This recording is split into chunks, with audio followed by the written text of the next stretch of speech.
You might harbor skepticism regarding the concept of black magic. Honestly, I wouldn't fault you. It evokes cinematic imagery, doesn't it? Ingredients like Eye of Newt, shadowy figures in cloaks, clandestine whispers in candlelit spaces. But permit me to pose this question. Have I ever endured a run of misfortune so peculiar, so unyielding, that it felt as though the cosmos held a personal vendetta against me? As if every pursued opportunity results in abrupt closure, every relationship sours into toxicity, and my health, well, let's not even venture there. Here's the intriguing aspect. What if it transcends mere bad luck? What if an unseen individual, somewhere, is manipulating circumstances behind the scenes, dispatching waves of negativity towards me without ever physically interacting? Black magic necessitates no belief to be effective. It functions akin to gravity. Whether understood or not, it exerts a downward pull. Therefore, today, I intend to reveal 5 chilling indicators suggesting someone might be employing black magic against me. More crucially, I'll outline how to finally liberate myself. Do not skip this content. My peace, vitality, perhaps even my life itself could hinge upon it. And if preserving myself and empowering myself holds value, I should hit that subscribe button, and let's navigate these shadows collectively. Science is gradually validating what ancient civilizations already perceived. Throughout human history, every significant culture, from the temples of ancient Egypt to the forests of pre-colonial Africa, from the Andean peaks to the courts of medieval Europe, acknowledged unseen forces capable of influencing human lives. Some termed it the evil eye, others believed in curses, hexes, or spiritual assaults. While the terminology varied, a consensus existed. Energy flows through people, and this energy can be wielded for healing or harm. Today, in our technologically advanced, information-saturated age, skepticism towards anything immeasurable prevails. We demand proof, data. Yet, intriguingly, modern science, particularly quantum physics, has begun corroborating ancient wisdom. Researchers discuss concepts like non-local consciousness, the observer effect, and intention's capacity to influence physical reality. These represent scientific descriptions of a very old understanding. Thoughts and energy possess tangible impact. However, the most perilous stance one can adopt is assuming none of this holds significance, because dismissing something leads to lowered defenses against it. This renders skeptics often the most susceptible. While ridiculing the notion of spiritual attacks, they leave their mental and emotional defenses wide open. They neglect mental purification, fail to reflect on surrounding energies, remain oblivious to shifts when darkness encroaches. It's akin to denying fire's existence, then expressing surprise upon being burned. Black magic, spiritual attack, negative intention, regardless of the preferred label, operates through energy and requires no belief. Just as understanding electricity isn't prerequisite to experiencing shock, belief in dark energy isn't necessary for its effects. It works subtly, not through dramatic occurrences, but through gradual erosion. Unexplained fatigue sets in. Thoughts grow heavy. Aspects of life, relationships, health, finances begin deteriorating. Initially, rationalizations suffice. Stress, coincidence, a difficult month. Yet deep down, an unsettling feeling persists. Our ancestors would have recognized these signs clearly. They possessed rituals, protective measures, practices for shielding themselves. We, however, have largely traded that wisdom for convenience. We scroll, numb ourselves, dismiss anything mystical sounding. In doing so, we've left ourselves vulnerable to forces no longer readily recognized. This is where Stoic philosophy becomes unexpectedly pertinent. The Stoics didn't explicitly discuss black magic, but profoundly understood the power of inner discipline. Marcus Aurelius stated, "You have power over your mind, not outside events. Realize this and you will find strength."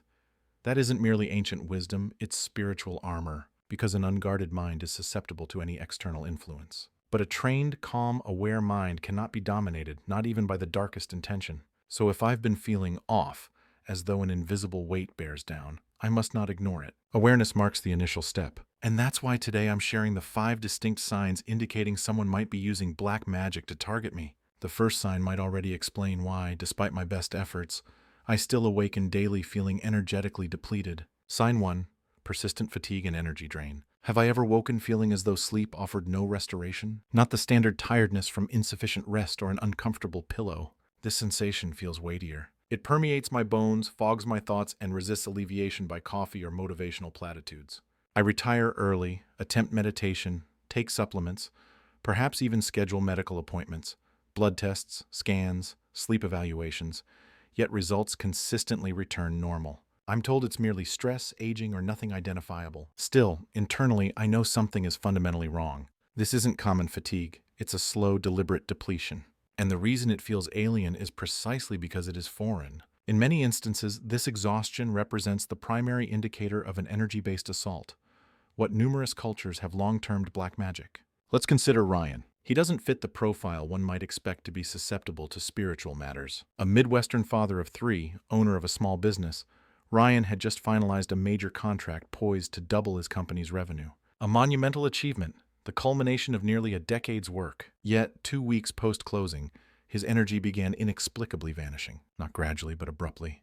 He'd awakened feeling utterly unrested. Limbs felt heavy. He started canceling meetings, unable to focus. Initially attributing it to workload, then burnout, the exhaustion continued escalating, and his health began deteriorating. Strange symptoms manifested: migratory joint pain, unexplained gastrointestinal issues, intermittent skin problems. Every physician consulted offered the same diagnosis: "You're fine." But Ryan knew otherwise. The turning point arrived when his wife, driven by desperation, took him to a spiritual counselor. There, they uncovered something chilling.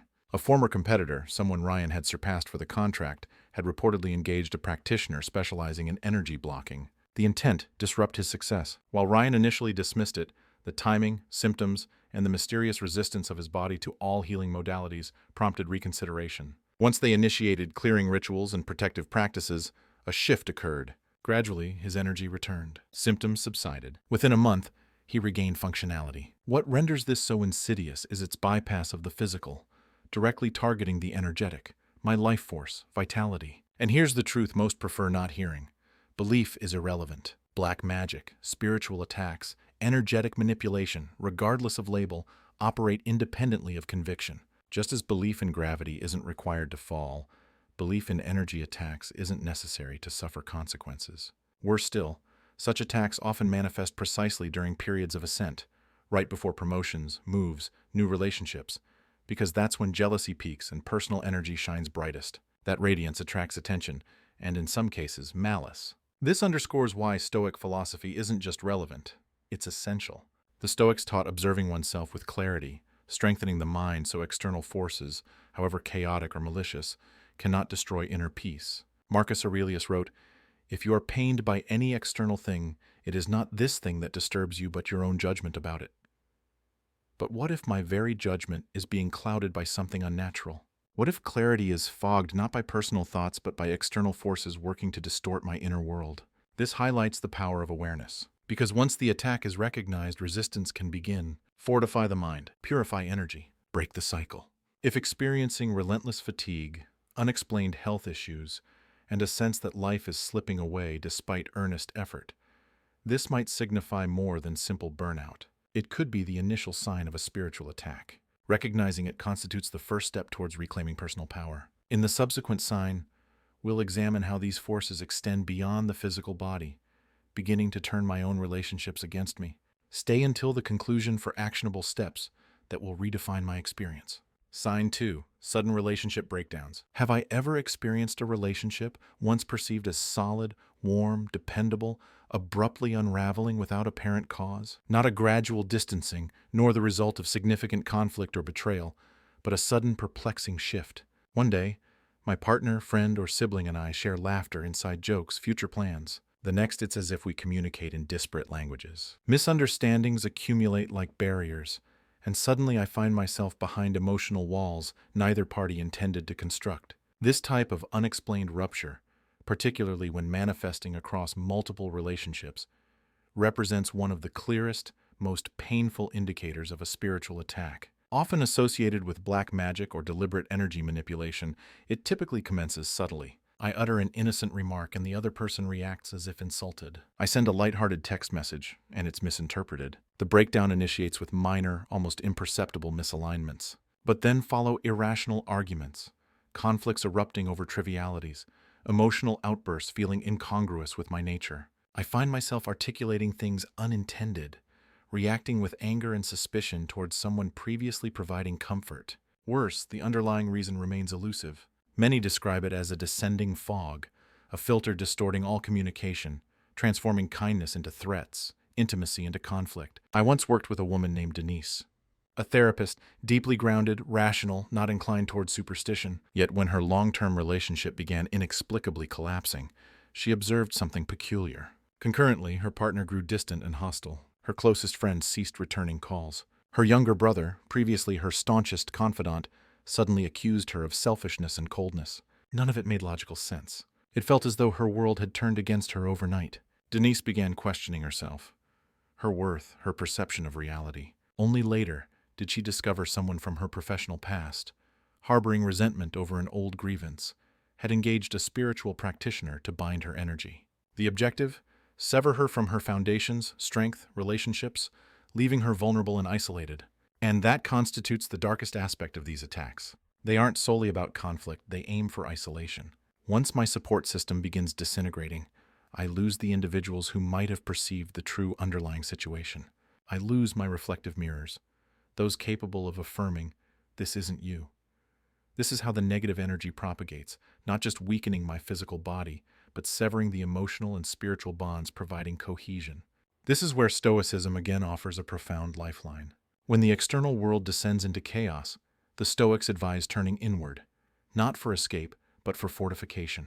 Marcus Aurelius taught the imperative of never surrendering the mind's fortress. Even when those around me appear to shift and change inexplicably, I must maintain clarity. Ask, is this truly mine? Are these emotions, these suspicions genuinely originating from within? Or are they shadows cast by something attempting to distort judgment? If my relationships crumble following a pattern defying reason, I mustn't dismiss it as coincidence. Pay attention. This could signify a targeted dismantling of my emotional foundation, designed to weaken me for subsequent stages. And in our next sign, I'll see precisely how that vulnerability begins manifesting within my material world. Sign 3.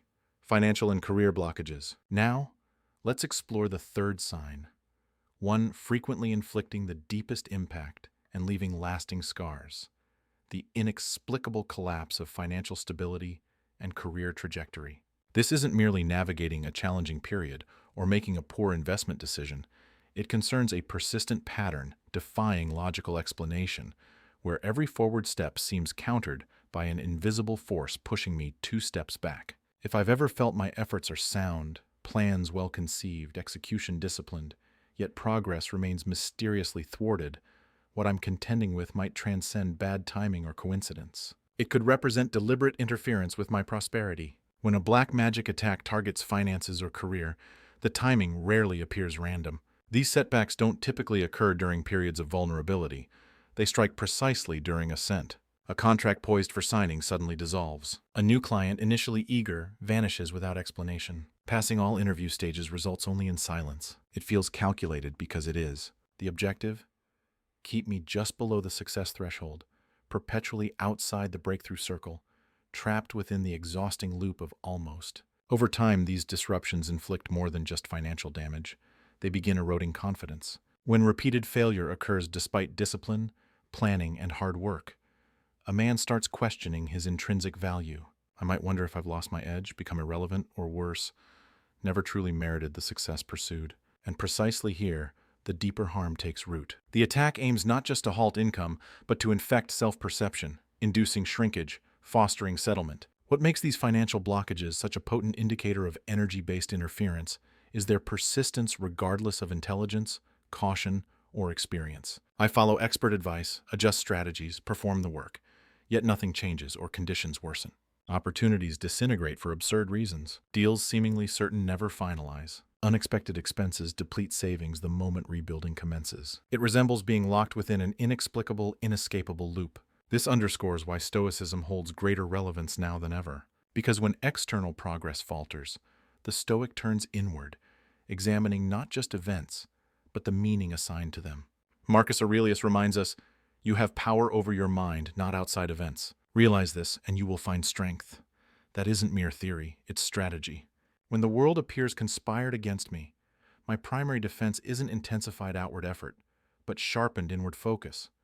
Protecting clarity, observing patterns without panic, refusing despair even amidst collapsing plans. If noticing a cycle of inexplicable financial hindrances, recurring patterns of last-minute failure, and a creeping sense of unworthiness despite best efforts, I'm not imagining it.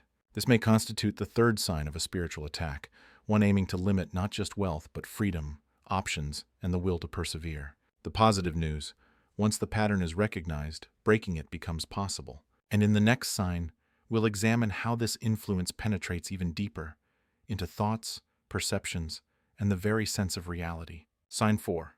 Nightmares and disturbing mental intrusions. Close my eyes momentarily, not for sleep but remembrance. Reflect upon dreams experienced over recent weeks. Have they undergone a shift? Have I found myself awakening mid-night, gripped by something inexplicable? An image, a presence, a sensation feeling excessively real for dismissal. Not typical anxiety dreams concerning tardiness or unpreparedness, but something darker. Dreams of pursuit, entrapment in unfamiliar locales, shadows moving peripherally, faceless entities observing silently. These dreams leave more than hazy recollections. They impose a weight upon my chest, a peculiar heaviness lingering long after morning. Now shift focus to waking life. Have thoughts infiltrated my mind, feeling alien? Ideas disturbing not due to intensity, but because they feel externally sourced? Sudden flashes of anger, inexplicable hopelessness, intrusive images or impulses prompting the thought, where did that originate? That's uncharacteristic. If this resonates, I might be confronting the fourth, most intimate form of spiritual assault, the invasion of mental space. Unlike physical fatigue or financial setbacks, this disturbance proves harder to detect, hiding within the assumed sanctuary of my own mind. Black magic, in its advanced manifestations, doesn't merely interfere with external circumstances, it begins manipulating internal states. Practitioners of energetic manipulation often operate through thought forms, constructed energies specifically designed to infiltrate the subconscious. The most vulnerable entry point, the dream state. When conscious mind rests, logic and willpower quieted, the subconscious becomes exposed. Here, through symbols, strange figures, surreal distortions, these energies establish footholds. I might notice recurring dreams of being watched or hunted. Dreams involving distorted representations of known individuals, peculiar symbols, dark animals, unfamiliar landscapes, locked rooms. These aren't random. They signify something attempting encroachment where I am weakest. And the influence doesn't cease upon waking. Thoughts begin to bend. Clarity diminishes. Self-certainty wanes. A Stoic would deem this the ultimate breach. Not loss of external control, but compromise of the inner world. As Marcus Aurelius reminds us, the soul becomes dyed with the color of its thoughts. If those thoughts aren't truly mine, seated externally, my soul darkens without conscious awareness of the cause. This highlights why the Stoic path isn't solely about self-discipline. It encompasses defense.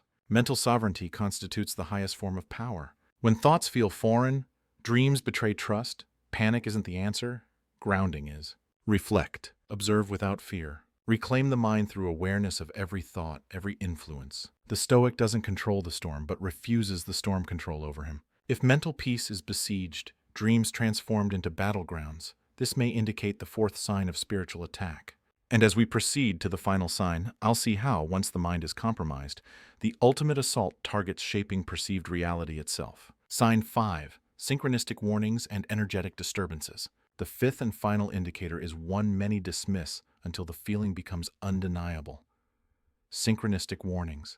Subtle yet persistent patterns, hinting at underlying dissonance. They commence minorly, perhaps repeatedly encountering the same number or symbol, in news reports, on receipts, license plates, initially dismissed as coincidence. Then other strange phenomena occur. Entering my home, despite no physical changes, the atmosphere feels altered, heavier, oppressive. Rooms once familiar now seem alien. Then arises the sensation of not being alone, even when physically isolated, feeling observed, an inexplicable presence, brushed off until recurrence becomes undeniable. For some, manifestations involve animals. A neighbor's dog, previously friendly, now growls upon approach. Birds congregate unusually at windows. These aren't mere superstitions, they are signals. The human energy field reacts to interference, and during these moments, my own system attempts alerting me. This represents my inner compass indicating something my conscious mind hasn't yet grasped. The signs disregard belief systems. Whether religious, spiritual, or skeptical, the patterns emerge regardless. That constitutes the unsettling aspect. This phenomenon transcends ideology. I recall the story of Thomas, a retired Marine residing quietly in Oregon, grounded, practical, not easily perturbed. Following his father's death, he began restoring the old family cabin. Initially peaceful, strange occurrences began. Tools vanished and reappeared. The same black feather materialized on the porch 3 consecutive days. His dog started refusing entry, opting to sleep outdoors.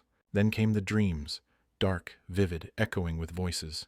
Thomas attempted rationalization, but as weeks passed, the mounting tension within the space became undeniable. He described it as the cabin itself turning hostile. Only later, through spiritual intervention from a trusted healer, did he discover an old ritual marking etched into the stone foundation, left decades prior during a family dispute. Something dormant had been reawakened. The Stoics taught the world operates according to nature, cause, and effect. Yet they also cautioned sharpening perceptions. Marcus Aurelius urged against being deceived by appearances, emphasizing attentiveness. Stoicism doesn't mandate belief in omens.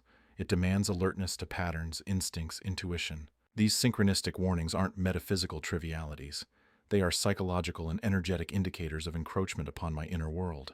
Reviewing all 5 signs: chronic fatigue, fractured relationships, blocked prosperity, mental invasion, environmental synchronicities, makes attributing them solely to bad luck untenable. It appears coordinated, deliberate, but recognition marks the first step towards liberation. I am not powerless, and in the subsequent section, we'll explore precisely how to reclaim space, energy, inner clarity through discipline, discernment, and the timeless wisdom of the Stoics. The liberation techniques. What I'm about to share transcends specific religious or spiritual affiliations. These principles function irrespective of background, rooted in universal energy dynamics, something deeper, more fundamental than belief. Just as gravity requires no understanding before exerting its pull, energetic forces influencing life operate with or without consent. Yet, the moment awareness dawns, the power to counteract is regained. Begin with the environment. Salt, utilized for centuries across cultures for purification, possesses a natural crystalline structure capable of absorbing and neutralizing disruptive frequencies, not mere superstition. Dissolve sea salt in warm water, cleanse home thresholds, doorways, windows, frequently traversed floors. While doing so, set clear intent. Energy follows thought. Cleansing action paired with focused attention begins reclaiming spatial boundaries. Next, cultivate breath awareness. Breath represents the most immediate link to life. The nervous system. Deep, rhythmic breathing alters brain waves, calms the body, strengthens the surrounding energy field. Inhale slowly, visualizing protective force filling the body. Hold. Exhale, releasing foreign energy. Regular practice builds an unseen yet palpable fortress. Before sleep, mentally sever ties with the day's emotional residue. Visualize draining connections, conflicts, regrets, judgments being cleanly cut. These cords are tangible, facilitating energy clinging long after interactions conclude. Severing them isn't cruelty, it's self-respect. Finally, consciously inhabit a higher state, not through delusion but choice. The Stoics knew gratitude, discipline, clarity elevate the mind above worldly chaos. Consistently elevating thoughts leaves harmful energy nothing to anchor upon. It cannot reach where I refuse dissent. The initial act of freedom involves deciding against passivity in my own life. From this moment, I become my own guardian. Ignoring this juncture resembles discovering an antidote yet choosing not to ingest it. Don't permit adversarial forces the upper hand. My future self, living with clarity, peace, unshakable protection, will view this moment with gratitude. So take a breath, click the next